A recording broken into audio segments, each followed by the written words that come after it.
Just in, Princess Leonor marries Christian, a moment history will never forget. It began with a sunrise unlike any other in Europe. Soft, golden light washing over Madrid and Copenhagen at once, as if the heavens themselves had planned it. Royal fans across the world had been waiting for this day for years. But no one, not even the most devoted watchers, could have imagined how emotional, how powerful, and how historic this moment would become. Because today, Princess Leonor of Spain, the future queen, has married Prince Christian of Denmark in a royal union that has left the world speechless. A moment history will never forget. What happened behind those palace doors? What truths were hidden beneath the smiles, the tears, and the crowns? And why did this wedding, more than any royal event before it, move millions to tears across continents? Today, we take you inside the royal wedding that redefined the meaning of love, duty, and destiny. It's early morning in Madrid. Outside the royal palace, the air is cool but electric. Crowds have gathered since dawn, Spaniards waving red and gold flags, children on their parents' shoulders, people singing softly, holding pictures of Leonor in her military uniform from just last year. For Spain, Leonor isn't just a princess.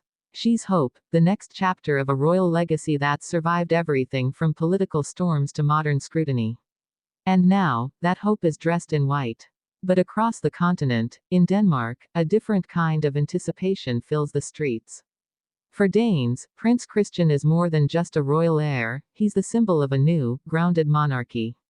Young, kind, and deeply admired for his sense of responsibility. And now, these two worlds, Spain and Denmark, have finally come together. At precisely 10:45 a.m., the bells of Christiansborg Palace begin to ring. And for the first time ever, both nations' anthems are played together, in harmony. It's a breathtaking moment, unity expressed through music, tradition, and emotion. Then, the doors open. Princess Leonor steps into view. Her gown is luminous, crafted in Spain by Lorenzo Caprile, woven from natural silk and embroidered with subtle patterns of the Iberian and Danish coats of arms intertwined. Her veil trails delicately behind her, held by her younger sister, Infanta Sofia, who looks both proud and teary-eyed.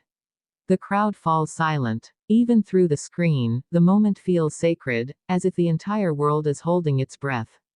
At the altar, Prince Christian waits. His uniform, tailored in Denmark, carries the insignia of both nations. When he turns to see Leonor, his expression softens completely, the formal prince disappears, replaced by a young man in love. This is not a political marriage.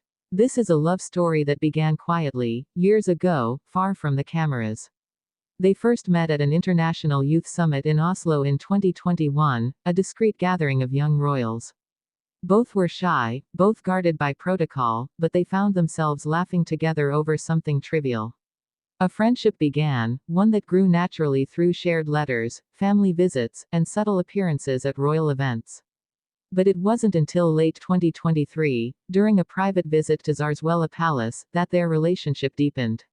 Sources close to both families describe it as a turning point. Leonor had just completed her first year of military training, Christian was beginning his royal duties in Denmark, and both were navigating the intense public spotlight. In each other, they found peace. For years, their relationship was a closely guarded secret. There were whispers, speculations, even denials. But through it all, they remained loyal, patient, and quiet, until the world finally saw what had been true all along. As Leonor reaches the altar, Christian takes her hand.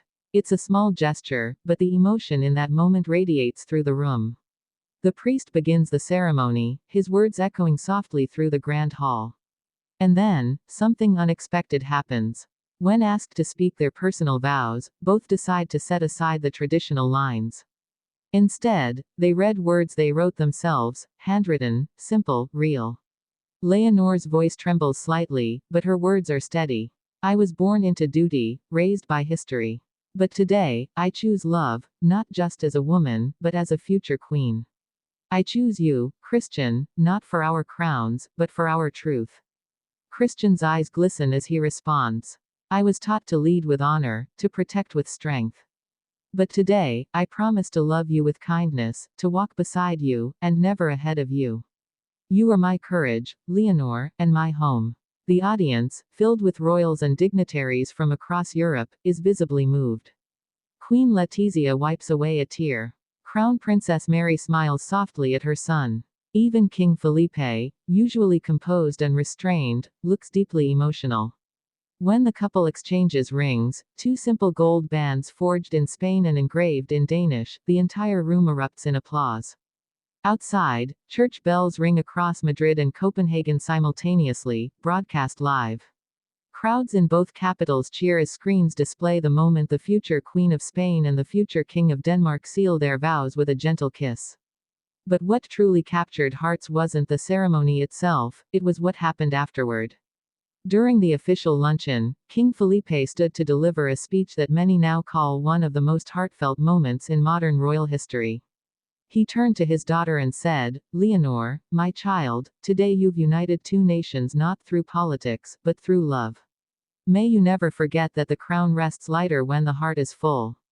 Then, Queen Letizia added quietly, "Spain has watched you grow into strength, and now into love.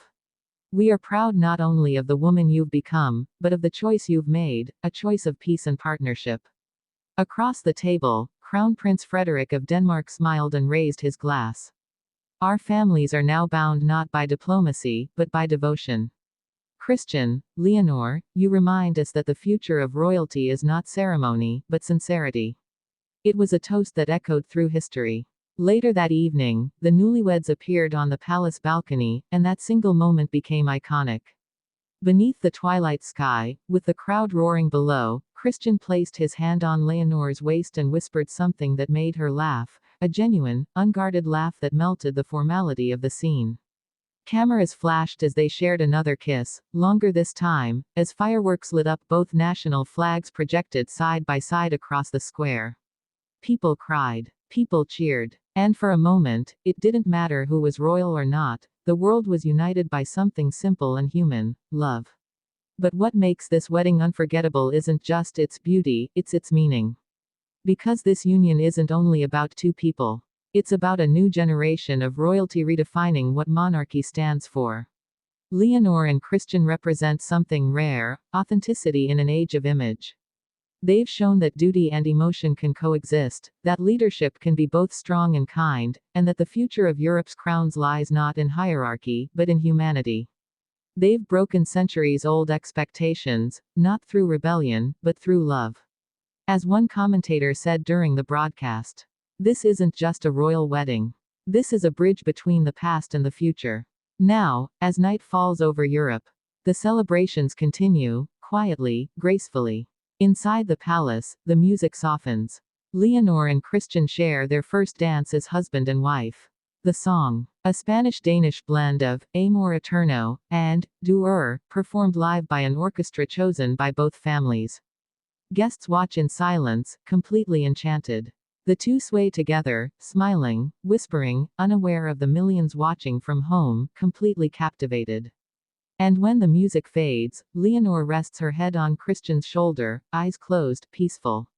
It's in that moment that the truth becomes clear. This isn't just history. This is humanity, love written into legacy. The fairy tale is no longer about kingdoms and crowns.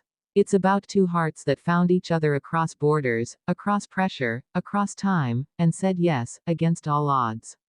Today, Spain and Denmark didn't just celebrate a royal wedding. They celebrated a new beginning. A future queen and a future king who have proven that love isn't weakness, it's strength. That even in a world of expectations, the most powerful thing anyone can do is follow the heart. And that's why this day, this moment, will never be forgotten. Because long after the carriages are gone, the gowns are stored, and the headlines fade, one truth remains. Princess Leonor and Prince Christian didn't just unite two nations. They reminded the world that love, in its purest form, still reigns supreme. Forever etched in history. A moment the world will never forget.